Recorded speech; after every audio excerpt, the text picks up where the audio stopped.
Olá, seja bem-vindo ao Geo. Com você, o canal que te ajuda a entender geografia de forma simples e sem complicação. No vídeo de hoje, a gente vai falar sobre projeções cartográficas. Você já parou para pensar como um planeta redondo consegue virar um mapa plano? Será que dá para fazer isso sem erros? É isso que vamos descobrir agora. Isso parece fácil, mas pare para pensar. A Terra tem formato esférico, ou seja, é arredondada. Já os mapas que usamos nos livros, nas paredes da sala ou no celular são planos, completamente retos. E aqui surge um problema importante da cartografia: como representar uma superfície curva em uma superfície plana? Essa transformação nunca é perfeita, e é justamente por isso que existem as projeções cartográficas. Não dá para achatar uma esfera sem deformar. Para entender melhor esse problema, eu fiz um experimento simples. Aqui nós temos uma bola, que representa a Terra. Como podemos deixar essa bola plana? A superfície não se acomoda, ela dobra, enruga e perde a forma. Então eu corto a bola ao meio, e mesmo assim, ainda não consigo deixá-la totalmente plana. A única forma de tentar é fazendo vários cortes, como se fossem picotes. Isso se parece muito com algumas projeções cartográficas, como a projeção de Good. Uma solução seria esticar essas partes, até conseguir formar algo parecido com um mapa, mas perceba, algo sempre se perde ou se deforma no caminho. Essas distorções podem acontecer de 4 maneiras principais. A forma, quando os continentes ficam esticados ou achatados. A área, quando um lugar parece maior ou menor do que realmente é. A distância, porque nem sempre o mapa mostra as medidas reais. E a direção, já que nem todo mapa mantém corretamente os rumos. Por isso, cada projeção cartográfica é feita para priorizar um aspecto e acabar distorcendo outro. Agora que a gente já entendeu que todo mapa tem distorções, surge uma nova pergunta: existem diferentes maneiras de projetar a Terra no mapa? A resposta é sim. Dependendo da forma como a Terra é desenhada, no plano, surgem diferentes tipos de projeções cartográficas. As 3 principais são a projeção plana, a cônica e a cilíndrica. E cada uma delas é mais usada para representar determinadas regiões do planeta. Vamos começar pela projeção plana. E antes de continuar, é importante lembrar de uma coisa: as projeções cartográficas podem ser classificadas, principalmente, quanto à superfície de projeção e quanto às propriedades que preservam. Neste momento, a gente vai olhar para a superfície de projeção. A projeção plana, também conhecida como azimutal, refere-se à representação da superfície esférica da Terra sobre uma superfície plana tocante ao globo. Seu uso mais comum são as regiões polares. Quanto mais longe do centro da projeção, maiores são as distorções. Mas, e se, em vez de um plano, a Terra fosse projetada sobre um cone? É isso que a gente vai ver agora. Agora, imagine algo diferente. Em vez de um plano, a Terra é projetada sobre um cone. É assim que funciona a projeção cônica. O cone envolve parte do planeta e toca a Terra, geralmente, em uma faixa intermediária. Por isso, esse tipo de projeção é mais usado para representar as latitudes médias, como a Europa, os Estados Unidos e parte da Ásia. Nessas regiões, as distorções são menores. Mas, quanto mais nos afastamos da área de contato, maiores elas ficam.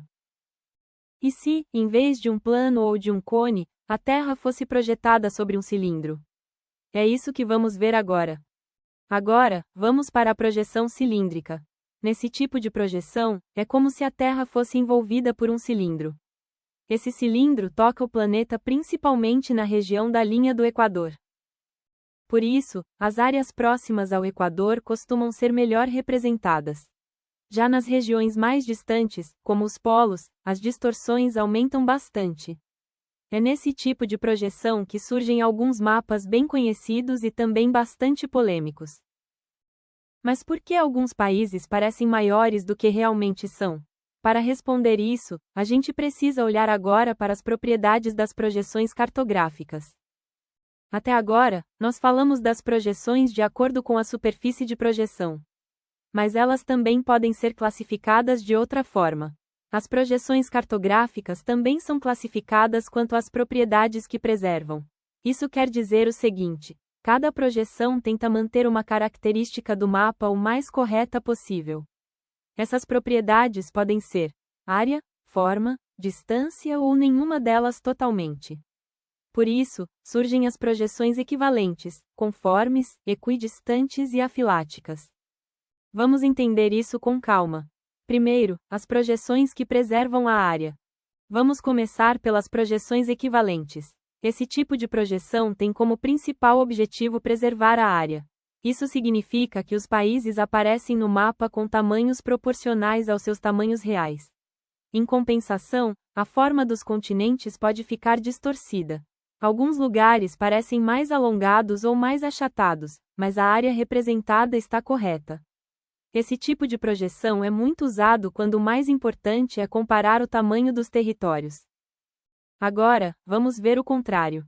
E quando a prioridade do mapa é manter a forma? Agora, vamos falar das projeções conformes. Nesse tipo de projeção, a principal preocupação é manter a forma dos continentes. Os ângulos e os contornos aparecem mais próximos da realidade. Por outro lado, a área não é preservada. Isso faz com que alguns países pareçam muito maiores do que realmente são. Esse tipo de projeção é bastante usado em mapas de navegação, onde a direção e a forma são mais importantes. Mas ainda existe um outro tipo. E quando o objetivo do mapa é manter as distâncias? Agora, vamos conhecer as projeções equidistantes. Nesse tipo de projeção, o que se busca preservar é a distância. Mas atenção, essa distância não é mantida em todo o mapa. Ela é correta apenas a partir de um ponto ou de uma linha específica. Fora dessa referência, as distorções voltam a aparecer. Por isso, esse tipo de projeção é usado quando o mais importante é medir distâncias em relação a um ponto central. E quando uma projeção não preserva totalmente nenhuma dessas propriedades? Aí entram as projeções afiláticas. Por fim, temos as projeções afiláticas. Esse tipo de projeção não preserva totalmente nenhuma das propriedades. Ou seja, ela não mantém nem a área, nem a forma, nem a distância de maneira exata. O objetivo aqui é buscar um equilíbrio. As distorções existem, mas são distribuídas de forma mais equilibrada pelo mapa. Um exemplo conhecido é a projeção de Good, aquela que parece um mapa, recortado. Vamos conhecer agora dois autores importantes nas projeções cartográficas, Mercator e Peters. Gerardus Mercator foi um cartógrafo do século XVI. Em 1569, ele criou a projeção de Mercator. O objetivo era facilitar a navegação marítima, mantendo as direções corretas no mapa. Por isso, essa projeção foi muito usada por navegadores europeus. A projeção de Mercator é do tipo conforme. Isso quer dizer que ela preserva a forma e também as direções. Mas existe um problema importante. A projeção de Mercator não preserva a área. Regiões próximas aos polos aparecem muito maiores do que realmente são. Essa forma de representar o mundo passou a ser questionada. E foi assim que surgiu a proposta de Peters. A chamada projeção de Peters não foi criada por ele. Ela foi desenvolvida no século XIX pelo cartógrafo James Gall. Anos depois, essa projeção foi retomada e divulgada por Arno Peters. Arno Peters foi um historiador alemão que defendia uma representação do mundo mais equilibrada. O objetivo dele era preservar a área real dos países e questionar mapas que ampliavam regiões mais ricas. Por isso, a projeção de Peters é do tipo equivalente, pois mantém as áreas proporcionais. Como você aprendeu, não há uma única maneira de produzir um planisfério. Com isso, surge uma pergunta muito comum: existem projeções cartográficas mais corretas que outras? A resposta é não. Não existe projeção certa ou errada. O que existe são projeções diferentes, feitas para objetivos diferentes. Cada mapa é criado para destacar algo específico, como área, forma, distância ou direção. Por isso, nenhuma projeção cartográfica é fiel e perfeita à realidade. Todas apresentam distorções. O mais importante é escolher a projeção de acordo com o objetivo do mapa. Veja, por exemplo, a polêmica entre a projeção de Mercator e a de Peters. A projeção de Mercator foi criada em 1569, em um contexto em que as navegações partiam da Europa. Isso ajuda a explicar por que o hemisfério norte aparece ampliado, como no caso da Groenlândia em relação à América do Sul. A partir da década de 1970, a projeção de Peters ganhou destaque. Ela passou a ser usada para valorizar a área real dos países, dando mais visibilidade às regiões do chamado Terceiro Mundo. Além disso, mapas que colocam o norte para baixo, como alguns do IBGE, mostram que a orientação também é uma escolha. Por isso, mapas não são neutros.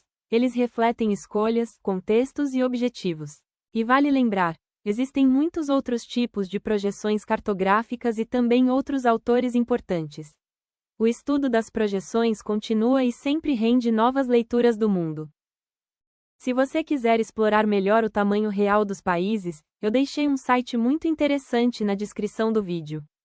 Eu fico por aqui. Geo.com você. Geografia para entender o mundo.